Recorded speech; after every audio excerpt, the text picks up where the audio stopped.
The shots start counting today for 72 of the best female amateur golfers. It is official. The Augusta National Women's Amateur is underway. And what was supposed to be a concert extravaganza from Blake Shelton to Jimmy Buffett and beyond, now officially canceled. Less than a week away from the kickoff, organizers for XPR Augusta say it is not happening. They say they'll automatically refund you in the next 14 days if you bought a ticket directly through their website. If you bought a ticket through a third-party vendor, you have to get in touch with them directly. Yeah, they say it's a structural issue with the ground of the stadium. That is what set them back. And they say they still plan to revitalize the stadium. Our Sloan O'Cone has been digging into exactly who this company is and what work they've done in the past. She's live with us in the studio right now. Sloan. The Facebook page for C4 Live was created on September 7th, 2019, not long before they started working with the city. Their posts consist of stock photos that don't trigger a specific event or concert when you reverse image search them. The only picture that came up with anything is a club in Las Vegas that closed in 2015, a year before C4 Live was founded based on the managing partner's LinkedIn's.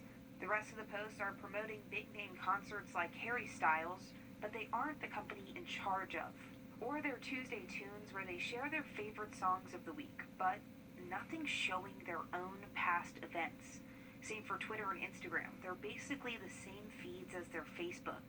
Instagram does show more things in Augusta, like local restaurants, places to visit, and a few pictures inside the stadium. Like this one, with the one bulldozer captioned, "Hard at work, it won't be long now," on January 14th. The singular bulldozer who was supposed to turn this to this. And if you look at C4's website, they have their work listed. Now, you'll only see 5 logos with Esports, Hyundai, Hard Rock, SLS, and AT&T. The only other thing they have there is their upcoming events, XPR Augusta, XPR Seoul, which we know now are obviously canceled. We also, if you look at their website, I have reached out to just about all of the men on their team here to ask them directly what their previous work consists of, but I have not heard anything back. But coming up tonight on News 12 at 6 o'clock, I'm still digging deeper into who this company is and what our local nonprofits experience has been with them. Okay, a shame about the concert. We certainly hope that the work does continue at Lake Olmsted. Sloan, thanks so much. The Augusta National Women's Amateur officially teeing off today. We're going to check on the action there, but first alert, Chief Meteorologist. State forecast in just about 10 minutes. Well, today was a beautiful day on the golf course. It is that time again. The Augusta National Women's Amateur teed off this morning. Sports Director Nick Proto is here with a look at the first round action. Well, like you said, Richard, it was a beautiful day to play some golf over at Champions Retreat. 72 women from around the world are here in Augusta competing this week, and what a field we have got. There are 21 returning players from last year's event, including Amelia Migliaccio, who finished second after a playoff. The field includes 18 of the top 20 players in the world. The early tee times had a bit of an advantage weather-wise as the wind picked up later in the day. Experience paying off early. Second-timer Benedetta Moresco tied for the lead after round 1. But vets and newcomers alike are all excited to be back in this prestigious event. Very pleased, very excited to be here. Honestly, had so much fun out there and really no complaints. It was a good day. I think I'm a little bit more confident this year than last year. Seen the course before. I hit the ball a little further, so I actually had a little shorter clubs in this year than I had last year. Here's a look at the leaderboard after round 1. Ingrid Lindblad, who you just heard from there, has to be considered one of the favorites, currently sitting in a tie for 3rd. She had a good shot to win last year before struggling in the final round. Right now, she and everyone else are chasing Moresco and 16-year-old Anna Davis. Well, some women didn't have to go too far to get to the tournament. South Carolina, Georgia, Clemson, all represented this year. We'll check in with how they're doing coming up on News 12 at 6 o'clock. It is a great field. We're glad they're here. We're continuing coverage of Augusta's Azalea Park Apartments and the complaints filed against that complex. The I-Team uncovered 206 code violations in just the last 3 years. And today, the owners were back in front of Augusta commissioners. They say plumbing fixes are underway. They've contracted a company to complete those repairs. Augusta Planning and Development still concerned about them not prioritizing those 38 units with the violations from the city. They say the owners have to address the code enforcement violations within 34 days. Commissioners voting to come back in 30 days with another update specifically on those 38 units. There is a new building building coming to downtown North Augusta. Developers and city leaders announced a mixed-use building is in the works to bring more office space, stores, and restaurants to Georgia Avenue. The plan is to revitalize the area where the old skating rink was across the street from the municipal building. Because the building is historic in nature, we plan to participate in some of the historic structure plans that the state of South Carolina has, so that will take some time. Brandon says the plan is for this to be the first of at least 3 new buildings. The others are expected to be on the corner of Georgia Avenue and Center Street and towards Bluff Avenue, and then another on West Avenue. Well, if you're looking for a place to get some fresh food, you can check out the Laney Walker Farmers Market coming up. It's starting back up Friday from 4:30 until 7 in the evening. All sorts of farmers and vendors with a variety of food options. You can also get your blood pressure screened for free. And they'll double those SNAP benefits, which means you get $2 in market tokens for every $1 you spend. The market at 850 Laney Walker Boulevard on the first Friday of every month. Still ahead, there's no age limit to lending a helping hand. Up next, we'll tell you about a Georgia pastor in his 70s who flew halfway around the world to help families fleeing Ukraine. Riley? And we do have the chance for some strong thunder. First at 5, a group of students driving 4 hours to share their voices with local lawmakers, state lawmakers in Atlanta, only to be told there's not enough time. That's just after the break. Signs everywhere that Augusta is back to normal, but a lot has changed over the last 2 years. We got to move out from Pastor's Week. What are we going to do for that week? Could a new court ruling change the way motels force people out? Thursday on News 12 at 6 o'clock.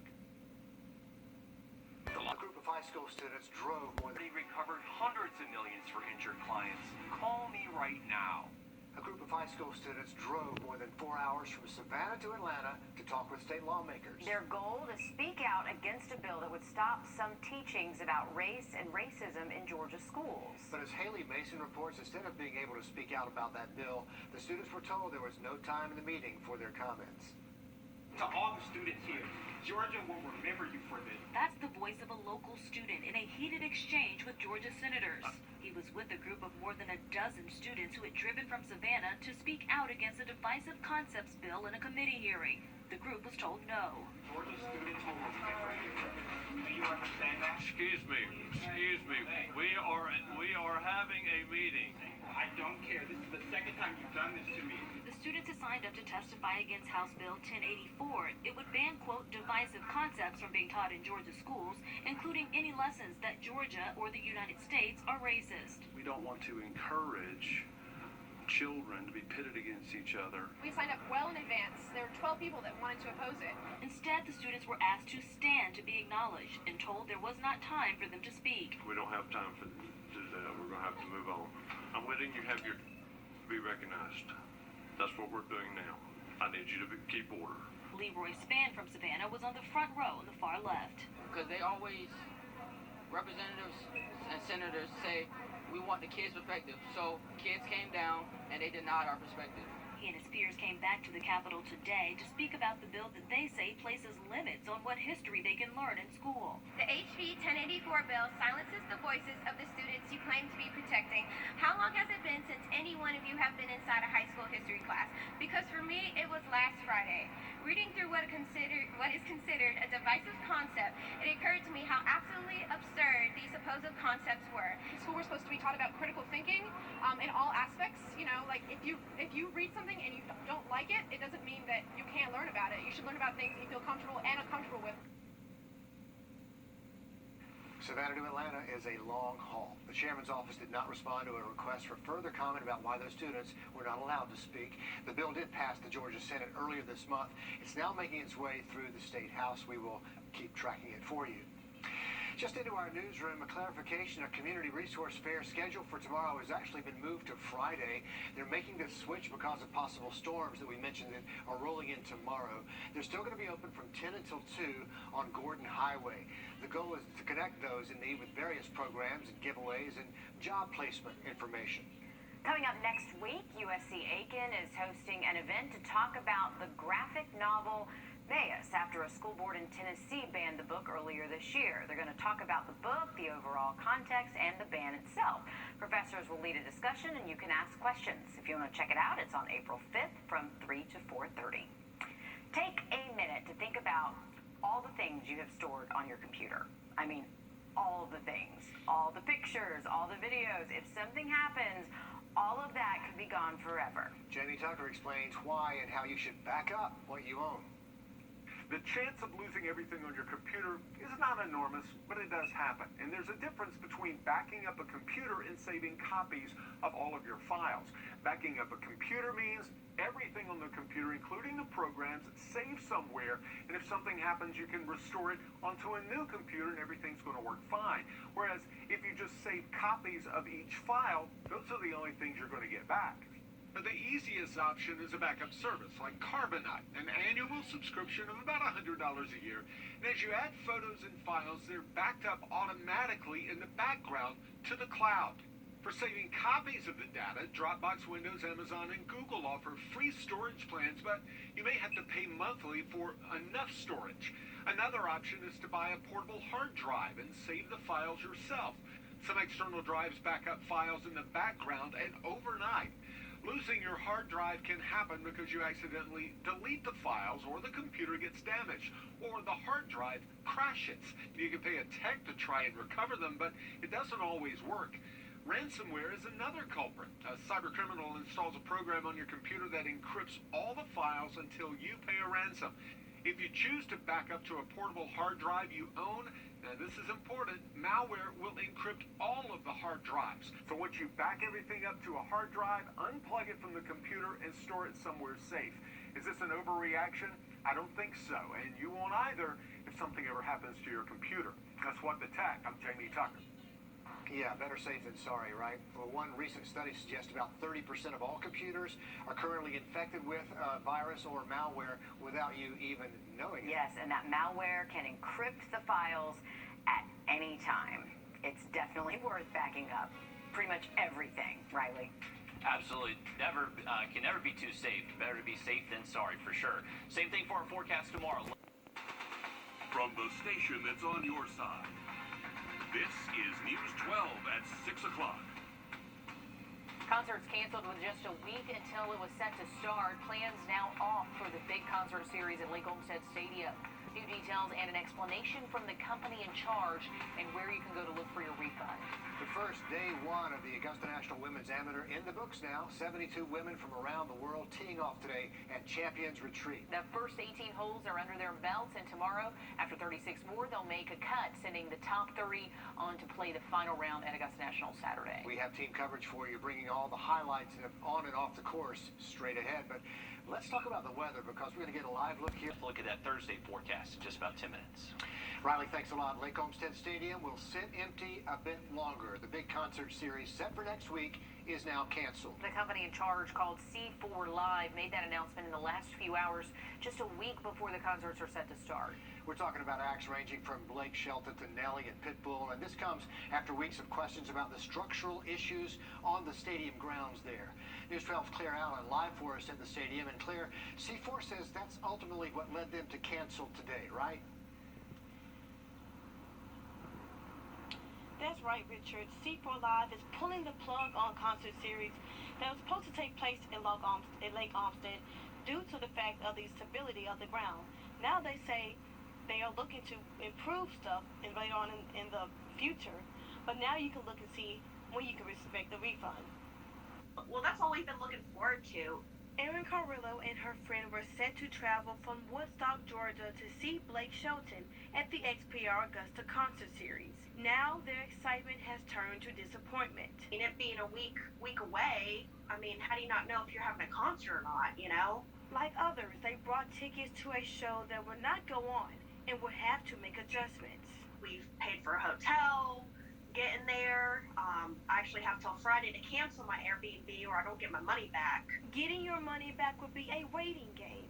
C4 Live says in their statement, if you purchase a ticket through them directly, your refund would be automatically processed to the debit or credit card charged within the next 14 days. If you purchase through a third party, you must reach out to that third party. Ticketmaster and Groupon say on their website you will be issued a refund once funds are received from the event organizer. It is very stressful.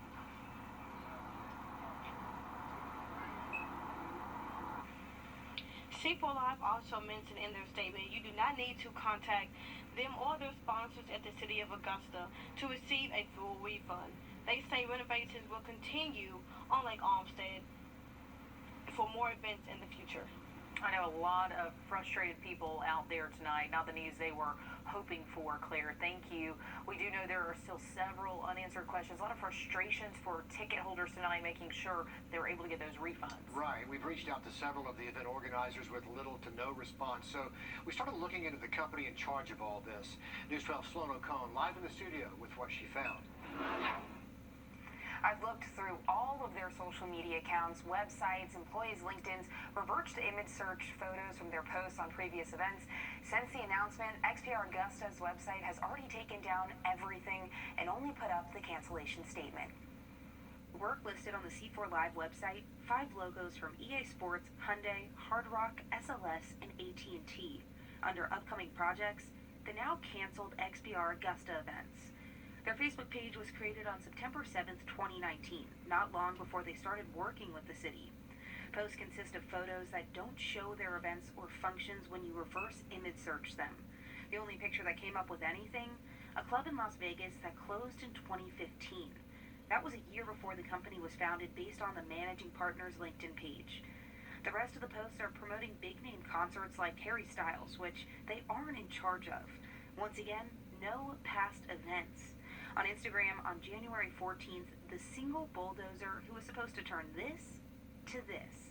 We found their addresses listed in North Carolina, Las Vegas, and Augusta. We stopped by the local one in the Development Authority where they say a managing partner works when he's in town. North Carolina, found on the XPR Augusta page, when you Google it, takes you to an eTix website. The Las Vegas address where the company says it's based out of comes up as somewhere you can rent a business space. According to their LinkedIn, the managing partners have worked there since 2016. And I reached out to just about every single one of these men listed here on their website and asked them explicitly about what their prior work has been, and I haven't heard anything back. I also checked in with our local nonprofits like Golden Harvest, Savannah Riverkeeper, and Jesse Norman, who XPR initially reached out to partner with, and they said aside from the original announcement, they hadn't heard anything else either. Okay, keep tracking that for us, Sloan. Thanks for the update. New at 6 o'clock, the request for an in-depth audit of all city departments fails in Augusta Commission. District 3 and 10 commissioners, Catherine Smith-McKnight, John Clark, made that request for the audit, and they are the only two to vote yes for the motion. It fails 2-8. Two other commissioners, District 7, Sean Franham, and District 8's Brandon Garrett, did join McKnight to vote yes to an amended motion for an audit of just the mayor's office, and that failed 3-8. Inspiring young women's love for the game of golf. That's what the Augusta National Women's Amateur is all about. And it is only the third year of the tournament, but as our Will Rio shows us, it's already changing the game for generations to come. Well, round one is in the scorecard here at Champions Retreat for the first day of the Augusta National Women's Amateur. Now, we've seen patrons come from thousands of miles away right here to Champions Retreat Golf Course. We've also seen a lot of patrons from right here in Augusta coming here to see these elite women play. It's just a testament to the growth of this sport. Whether you're on the first tee box or enjoying the infamous pimento cheese and egg salad sandwiches, patrons are just happy to be back on the course again. It's really awesome to be able to be in a live sporting event again. Just being able to come back to a sporting event, especially in our hometown, is awesome. For some, it's about more than just watching these women compete. I think she seems excited too. We even got a little interaction with one of the golfers. She was coming by and said hi to her. Bodie says it's the interactions that are helping change the landscape of women's golf for the younger generation. Both mom and dad say it's been easy to get their daughter interested in the culture. It makes me really excited for her because she's got a lot of opportunities. Those opportunities will only grow as the Augusta National Women's Amateur is put in the national spotlight. To see women have these events now is awesome.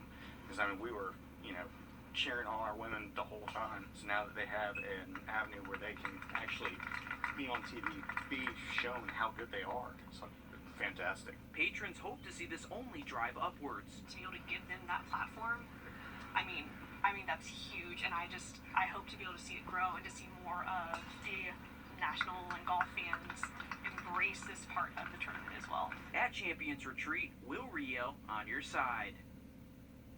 So because of the pending weather situation for tomorrow, tee times are not out yet. Once they are, we're going to post those for you on the website and watching that system as it moves Right, and we'll also be bringing you coverage of that tournament all week long right here on News 12, and we'll be airing the final round Saturday on our NBC side. That starts at noon, so good luck to all those competitors in Can't town. wait to see it. There's more Augusta National Women's Amateur action to get to Sports Director Nick Proto with highlights from Champions Retreat and look at who's on top after round one. And unfortunately, round two could be impacted by storms heading into our Thursday. We do have a first alert in effect. We'll talk about our severe weather risks just after the break. On your sideline, sports brought to you by the Hawk Law Group. The first round of the Augusta National Women's Amateur teed off this morning. 72 women competing this year. Some had to travel across the world to get here to Augusta. Others, not so much.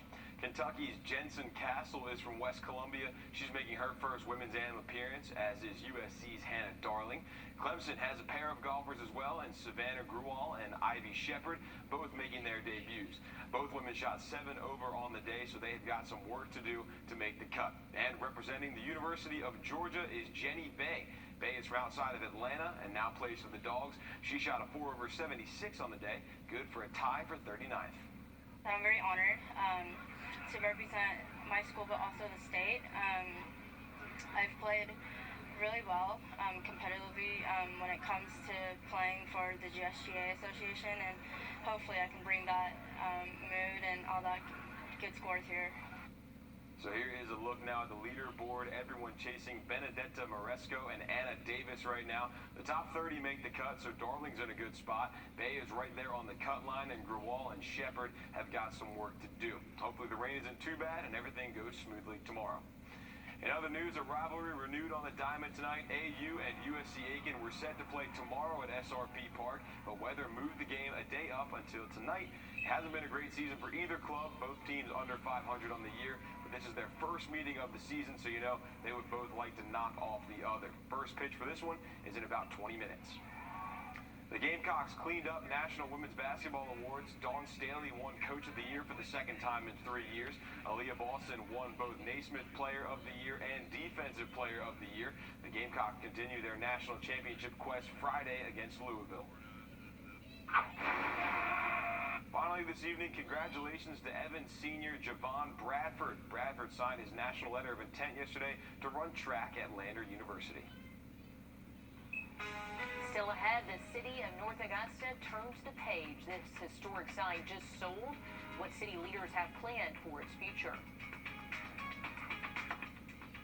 The Live Icon.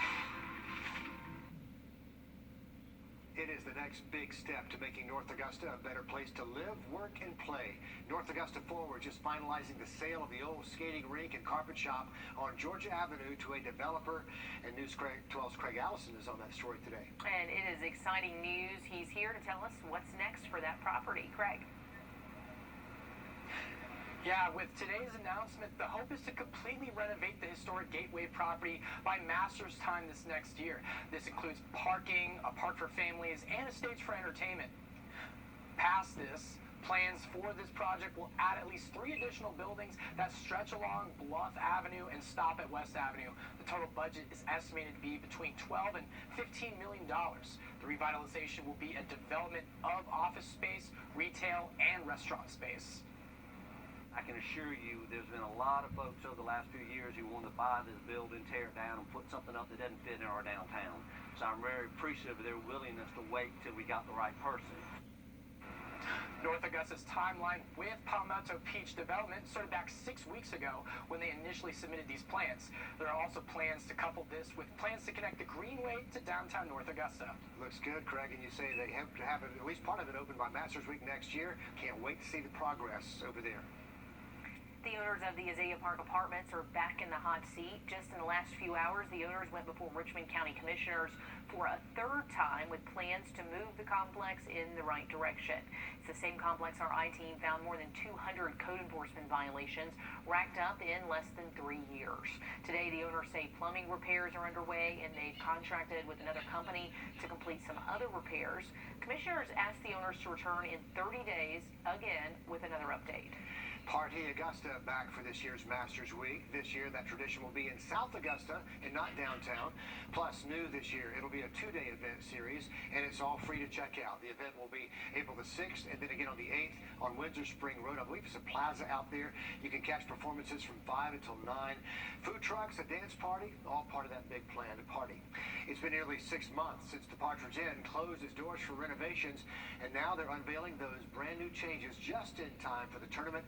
There's a fresh coat of paint, new guest rooms and suites, reimagined restaurants. We spoke with the general manager about what it's like to transform this Augusta landmark. We wanted to make sure that we didn't destroy the historical aspects and just really modernize it, but also preserve the beauty and the architecture and everything that everyone loves about the Partridge, but still have the modern conveniences that our guests are used to. White says you can look forward to live entertainment every Friday and Saturday.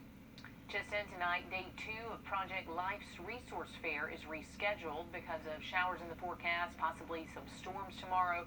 They're pushing that back to Friday. This is some video of the fair today.